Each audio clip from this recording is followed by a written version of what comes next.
আসসালামু আলাইকুম ওয়া রাহমাতুল্লাহি ওয়া বারাকাতুহু। সুপ্রিয় দর্শক, আশা করি আপনারা সবাই ভালো আছেন।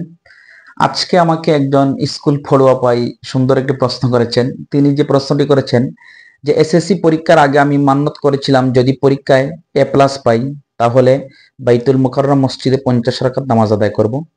আল্লাহর রহমতে আমি এ প্লাস পেয়েছি। মুহতারামের কাছে জানতে চাই, উক্ত মান্যত আদায়ের জন্য কি বাইতুল মুকাররম মসজিদেই নামাজ পড়া জরুরি, নাকি অন্য কোনো মসজিদে পড়লেও মান্যত আদায় হয়ে যাবে? খুবই সুন্দর প্রশ্ন। এক নাম্বার হলো, উনি সুন্দর একটি মান্যত করেছেন, এজন্য ওনাকে অনেক ধন্যবাদ। ভালো কাজের একটি মান্যত করেছেন।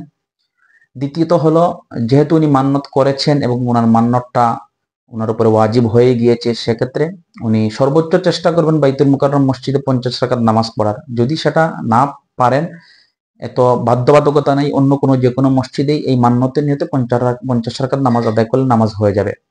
এটার জন্য অতিরিক্ত কোনো পেরেশানির দরকার নেই।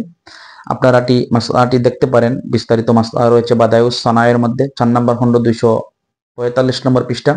খুলাসাতুল ফতর মধ্যে রয়েছে 2 নম্বর খণ্ড 129 নম্বর পৃষ্ঠা। এছাড়াও আল বাহরুর রায়কের মধ্যে রয়েছে 2 নম্বর খণ্ড 58 নম্বর পৃষ্ঠা।